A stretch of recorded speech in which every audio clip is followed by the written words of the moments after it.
नमस्कार मित्रांनो, स्वागत आहे तुमचं आजच्या या नवीन व्हिडिओमध्ये। आज आपण जाणार आहोत हार्बर लाईन मधील सीवूड स्टेशनवरील ग्रँड सेंट्रल मॉलमध्ये, जेथे की तुम्हाला काश्मीर सारख्या बर्फाळ प्रदेशाचा अनुभव घेता येईल, स्नोबॉलनी खेळता येईल व स्केटिंग सुद्धा करता येईल।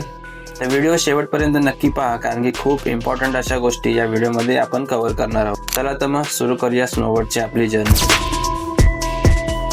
सर्वात पहिला पॉइंट आहे इकडे पोहोचायचं कसे। तर हार्बर लाईन वरून सीवूड धारावी रेल्वे स्टेशनला उतरताच तुम्हाला भव्य असा मॉल दिसेल, ज्याच्या सेकंड फ्लोअर वरतीच तुम्हाला स्नोबोर्ड बघायला मिळेल। इथे सीझन नुसार तिकीट दरांमध्ये बदल होतो। सध्या हिवाळा सुरू असल्यामुळे तिकीट दरात मोठी सवलत आहे। फक्त 700 रुपये प्रति व्यक्ती मागे तुम्ही 1 तासाचा आनंद घेऊ शकता। तेच उन्हाळ्यात जर तुम्ही जाल तर गर्दी जास्त असल्यामुळे दर थोडे वाढतात। साधारणतः 850 ते 900 रुपये तिकीटची प्राइस असते। आतमध्ये गेल्यावर तुम्हाला या तिकिटात जॅकेट, बूट आणि हातमोजे मोफत दिले जातात, जे की टेम्पररी यूज साठी आहे। जॅकेट, शू आणि मोजे प्रत्येकाच्या साईज प्रमाणे अवेलेबल नाही आहे, सो इथे ऍडजस्टमेंट करावी लागते। हातमोजे हे 100 रुपये प्रति पर्सन आहे, तर बेटर असेल तर तुम्ही घरातून घेऊन जा, नाहीतर तिकडे 100 रुपये स्पेंड करून विकत घ्या। सोमवार ते सोमवार असे 7 दिवस सुरू असलेले हे स्नोबोर्ड वीकडेज जसे सॅटर्डे आणि संडेला खूप भरलेले असते।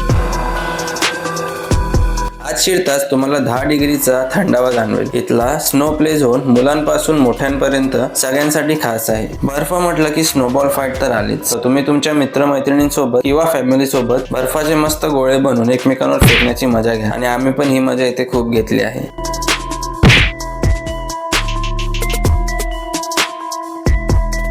इथे तुम्हाला ice sliding, ice skating, snowfall, snowball play area, resting area या गोष्टी अनुभवायला मिळतील। इथे टेम्परेचर आणि थंडीला लक्षात घेता 10 वर्षाखालील मुलांना, वयस्कर लोकांना व गर्भवती महिलांनी शक्यतो हा प्रवास टाळावा, कारण की त्यांना या गोष्टीचा त्रास होऊ शकतो। तिकीट एकदा खरेदी केली तर ती रिफंडेबल होत नाही, हे लक्षात घ्या। इथे तुम्ही इग्लू पाहू शकता, जे की आपण कार्टून मध्ये नक्कीच बघितलं असेल।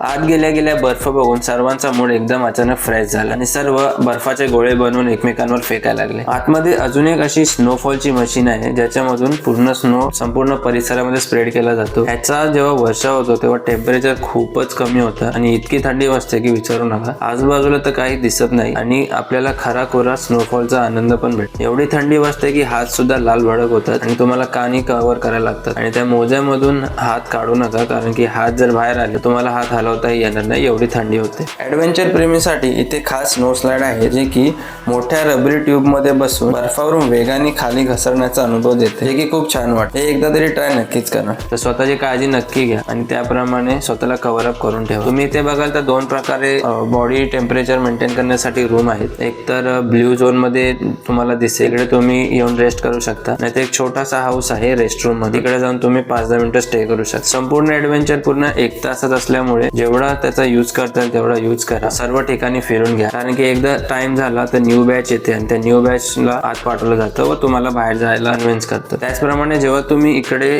फिरत असता तेव्हा काही त्यांचे स्टाफ मेंबरचे फोटोज व व्हिडिओज काढतात। ते फोटोज DSLR ने काढलेले असतात, जे तुम्ही एक्झिट केल्यावरती त्यांच्या विंडोवरती पाहायला मिळतात। पर फोटोला त्यांची काहीतरी 500 ते 550 प्राइस आहे। जर तुम्हाला फोटो आवडले तर ते परचेस करा, नाहीतर नका करू। आम्हाला तर या स्नोबोर्ड मध्ये खूप मजा आली, जिथे आम्ही काश्मीर सारखा अनुभव घेतला, स्केटिंग केली, राईड केली, स्नोफॉल बघितला व थंडीचा अनुभव सुद्धा घेतला। खूप सारे फोटोज, व्हिडिओज काढले व आम्ही कंटिन्यू केलं।